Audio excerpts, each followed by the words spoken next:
श्री वल्लभाधीश की जय, श्री गुसाई जी परम दयाल की जय, श्याम सुंदर श्री अमने महाराणी की जय, श्री हरिराय महाप्रभु की जय, ગોકુલ નાથ કી જય. આજના હરિદિવસને સૌને મંગલ બધાય બધાય બધાય. દાન એકાદશી આજે છે, તેમજ બીજા પણ ઘણા બધા પ્રાગટ્ય થયા છે. જેવી રીતે આજે દયારામભાઈનું પણ પ્રાગટ્ય છે, પછી કાલે વામન જયંતિ છે, અને ગુસાઈજીના તૃતીય પુત્ર બાલકૃષ્ણલાલજીના પંચમાત્મજ બ્રજ અલંકારજીના પણ આજે પ્રાગટ્ય છે. તેમાં 10 દિગંત વિજય લેખવાલે શ્રી પુરુષોત્तम પ્રાગટ્ય आज के दिन ही है. तृतीय पुत्र बालकृष्ण जी के चतुर्थ आत्मा पीताम्बर जी के वंश में हुआ है.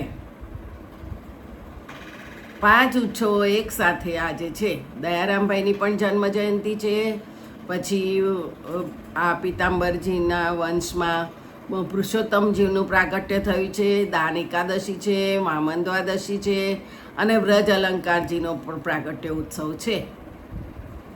આવી રીતે 5 ઉત્સવ એક સાથે આજે આવ્યા છે. દાન લીલા મુખ્ય સ્વામિનીજી સ્વકીયા એવં પરકીયાની છે.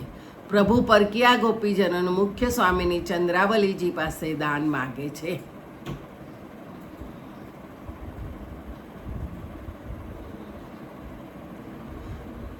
દાન એકાદશીની ખૂબ ખૂબ મંગલ બધાઈ. તેમજ આજે પરિવર્તિની એકાદશી પણ કહેવામાં આવે છે, કારણ કે ભગવાન વિષ્ણુ ક્ષીરસાગરમાં શેષનાગના પલમ પર પોતાની બાજુ ફેરવે છે, એટલે પરિવર્તની એકાદશી કહે છે. આજે ઉપવાસ કરવાથી બ્રહ્મહત્યા જેવા મોટા પાપોનો પણ નાશ થાય છે. ધર્મરાજા યુધિષ્ઠિરે શ્રી કૃષ્ણને વ્રત વિશે પૂછ્યું, ત્યારે શ્રી કૃષ્ણ કહે, આ વ્રતનું પુણ્ય હજારો વર્ષોથી કરવામાં આવેલ તપસ્યા અને બલિદાન કરતાં પણ વધારે છે. વૈષ્ણવ જન્મ મરણના ચક્રમાંથી મુક્તિ થાય. આજની એકાદશી ચાતુર્માસ દરમિયાન આવે છે, તેથી આ એકાદશીને બધી એકાદશીમાં સૌથી શુભ સર્વોત્તમ માનવામાં આવે છે. દાન એકાદશી છે આધ્યાત્મિક ઉત્થાનનું એક મુખ્ય સાધન છે. દાનનો અર્થ થાય નિસ્વાર્થપણે પોતાનું ધન, સમય, સેવા બીજાને આપવી. દાન એકાદશીના પ્રસંગમાં પ્રભુએ દાન લીલા કરીને ગોપીજનોના માનનું મર્દન કરી મહીના દાન, સાંકડીખોર અને દાનઘાટીના સ્થળે મહી ગોરસથી ભરેલા માઠ ફોડીને લીધા છે. સાંકડીખોરની ઘેરી ઘટાઓમાં ભાદરવા સુદ એકાદશીએ દાન લીલાના અદ્ભુત રંગ શ્રી કૃષ્ણ અને ગોપીજનોના જૂથો વચ્ચે બ્રજમાં જામતા હતા. આજે પણ બ્રજ પરિક્રમા સમયે દાનઘાટીના સ્થળે ગોસ્વામી બાળકો વૈષ્ણવજનો પાસેથી દાન લઈ અનેરો આનંદ મેળવે છે. તે સમયે દાન લીલાનો પ્રત્યક્ષ આનંદનો અનુભવ બળબાગીજનોને અવશ્ય થાય છે. દાન લીલામાં પ્રભુએ વ્રજ ભક્તો પાસે દહીંનું દાન માગ્યું છે, અને વ્રજ ભક્તોએ પ્રભુની ઈચ્છાને વશ થઈ ગોરસનું દાન કરીને સર્વસ્વનું પ્રભુને નિવેદન કર્યું છે. એકાદશી એટલે બધી ઇન્દ્રિયોનો નિરોધ કરાવનાર, એટલે ગોપીજનોના મન, વાણી, ઇન્દ્રિયો ભગવત પરાયણ કરવા પ્રભુએ દાન લેવાના બાને ગોરસ અધરામૃતનું પાન કર્યું અને વ્રજજનોને કરાવ્યું. પ્રભુએ વ્રજમાં દાન લીલા, માન લીલા, રાસલીલા, ગોચારણ લીલા, દૈવી જીવોને નિત્ય લીલાના અનુભવ કરાવવા માટે જ કરી છે, અને વ્રજ ભક્તો જેવા જીવોને વિરહદાન દેવા માટે જ દાન લીલા, માન લીલા, રાસલીલા અને ગૌચારણ લીલા એટલે ગાયો ચારવા વનમાં પ્રભુ પધારે છે. દાન લીલા એ રસમય લીલા છે. પ્રભુ જાતે જ સામે ચાલીને માગીને જીવની સર્વ વસ્તુ પોતે સ્વઈચ્છાએ ઉપભોગ કરવા ઈચ્છે છે, એમ મહાપ્રભુજીએ સમજાવી છે. દહીંનું જ દાન કેમ માગે છે? તો દહીં એ ગાઢો રસ છે. ગાઢો રસ. ઠાકોરજી તો રસોઈ સહ છે, પણ એ ઠાકોરજી રસોઈ સહ હોવાથી તેમને આ ગોપીજનો પાસેથી ગાઢો રસ લેવો છે અને ગોપીજનોને રસ આપવો છે. વ્રજમાં પ્રભુની 12 નિકુંજો છે, અને અંદર પ્રભુ સદાકાળ બિરાજે છે. 1 પુષ્પકુંજ, 2 ફૂલકુંજ, 3 રસકુંજ, 4 મધુકુંજ, 5 દ્વારકુંજ, 6 નવકુંજ, 7 શશિકુંજ, 8 પ્રેમ કુંજ, 9 લક્ષ્મી કુંજ, 10 તુલસી કુંજ અને 11 સિદ્ધ કુંજ, 12 દાન માન રાસની કુંજ. આ મુખ્ય 12 કુંજો છે. તેમાં કોટાનો કોટી વ્રજ ભક્તોના જૂથો છે. એ જૂથો સાથે પ્રભુએ દાનગઢમાં, ઘેવરવનમાં, કરોલામાં, સોનેરાની કદમખંડીમાં, દાનઘાટીમાં અને સાંકડીખોરમાં દાન લીલા કરી છે. દાન લીલાની શરૂઆત ભાદરવા સુદ એકાદશીથી થાય અને ભાદરવા વદ અમાસ સુધી ચાલે. દૂધ એ સ્વામિનીજીનું અધરામૃત છે અને દહીં શ્રી ચંદ્રાવલીજીનું અધરામૃત છે. તેથી દાન એકાદશીએ રાજભોગમાં દાનમાં મુખ્ય દહીં ધરાવાય છે. શ્રી ગુસાઈજીએ દાન લીલા ગ્રંથ લખેલો છે. તેમાં દાન લીલાના મુખ્ય નાયિકા ચંદ્રાવલી છે. ચંદ્રાવલીજી દ્વિતીય સ્વામિનીજી તરીકે પ્રસિદ્ધ છે. દાન લીલાનો સ્વારસ્ય અધિકારી જ પ્રાપ્ત કરી શકે છે. બાકી તો સમસ્ત જીવો માટે શ્રી કૃષ્ણની દાન લીલાનું શ્રવણ, કીર્તન, મનન એ ઇન્દ્રિયોનો નિગ્રહ કરાવી પ્રભુ તરફ પ્રેમ ભાવ આસક્તિ દ્રઢ કરાવનારું અનમોલ ફળ છે. જીવની રતિ પ્રીતિ ભગવત કાર્યમાં થાય, તેવી પ્રીતિ હૃદયરૂઢ થાય, તેમજ ભગવત સ્વરૂપમાં રતિ થાય, તે જ દાન લીલાનું તાત્પર્ય છે.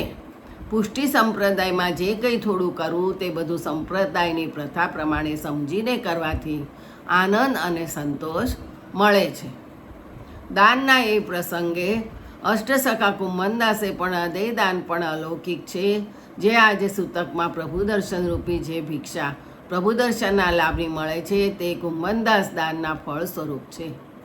એ અલૌકિક દાન કુંભનદાસે આપી વૈષ્ણવને અસીમ ઋણી બનાવ્યા છે.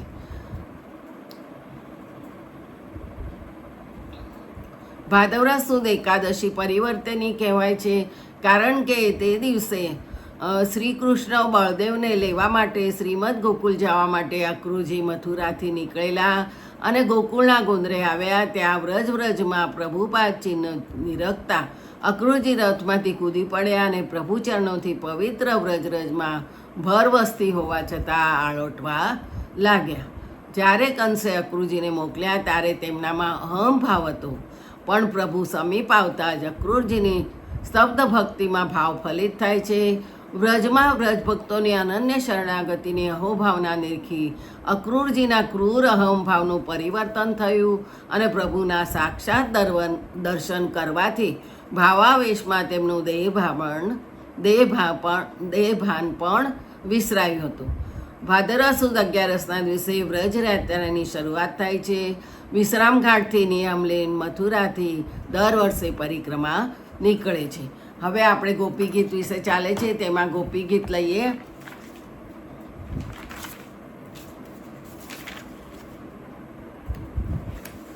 પરમાત્મા શ્રી કૃષ્ણ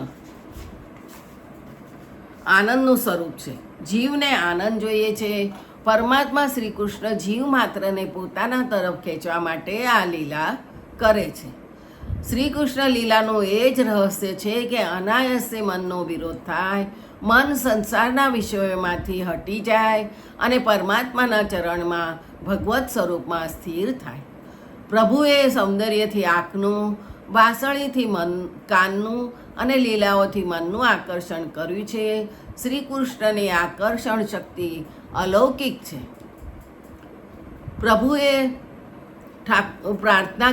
પ્રભુને પ્રાર્થના કરજો કે મારા મનને ખેંચી લો. મારું મન વિના કારણ સંસારમાં રખડે છે. મારી આંખ બહુ ચંચળ છે.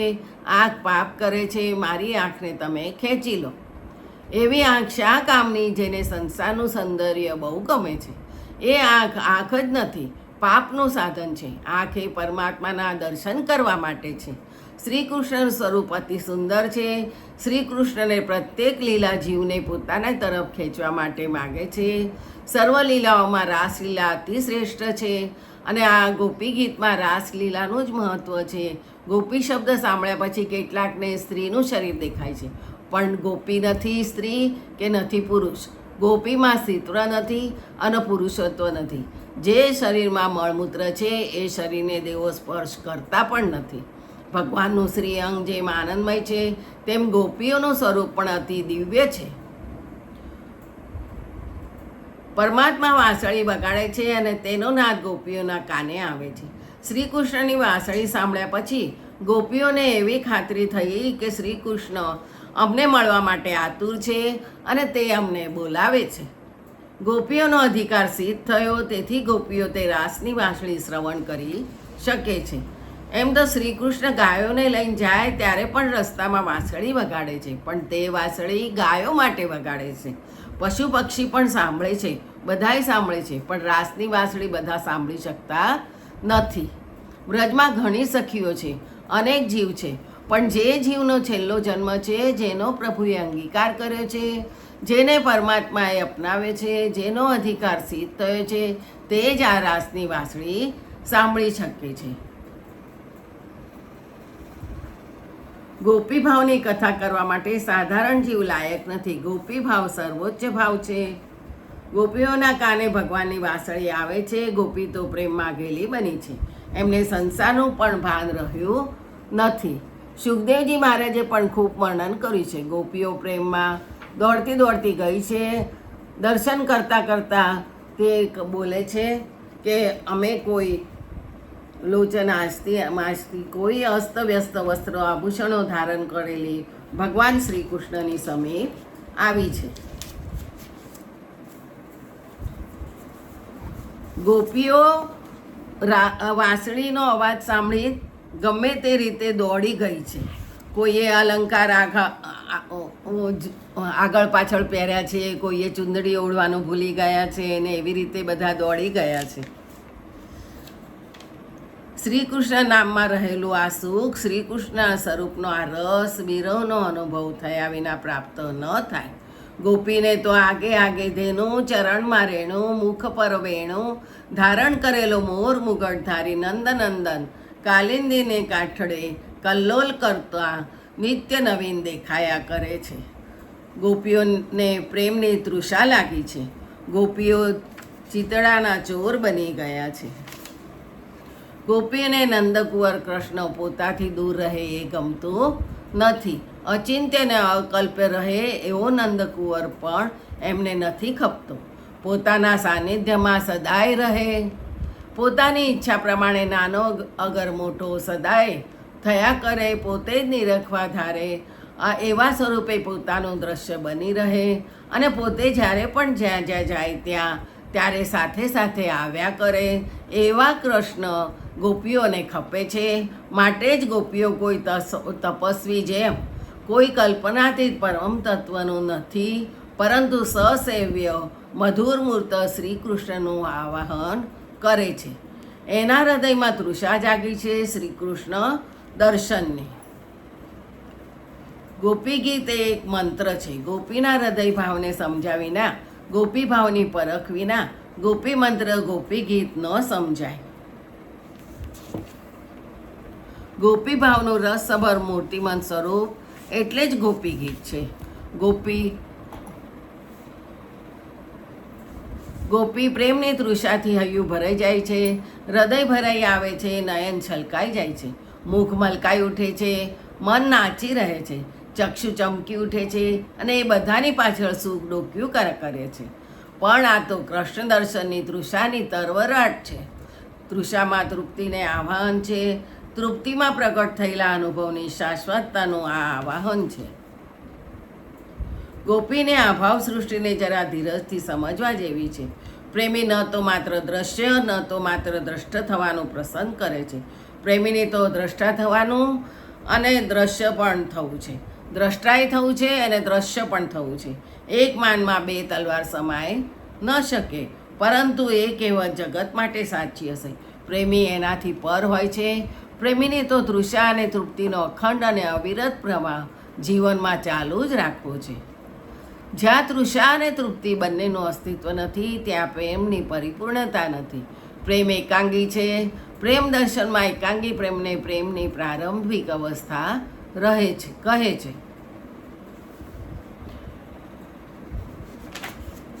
ગોપીઓએ પોતાના ભૌતિક સુખના કંઈ પહેલેથી જ ત્યાગ નથી કર્યો. એમણે પહેલાં શ્રી કૃષ્ણની મુરલીનો મધુર નાદ સાંભળ્યો, પછી એ મનમોહનની મોહક રૂપરાશિના દર્શન કર્યા, મધુરતમ વાણીમાંથી સરી પડતા શબ્દ ફૂલડાઓની સૌરભ માણી, પછી જ એ બધાના સંયુક્ત આકર્ષણે ગોપી હૃદયમાં પ્રેમાંકુર ફૂટ્યો. એમાંથી પ્રેમલતા પાંગરતી પાંગરતી જીવન વૃક્ષને ઘેરી વળી.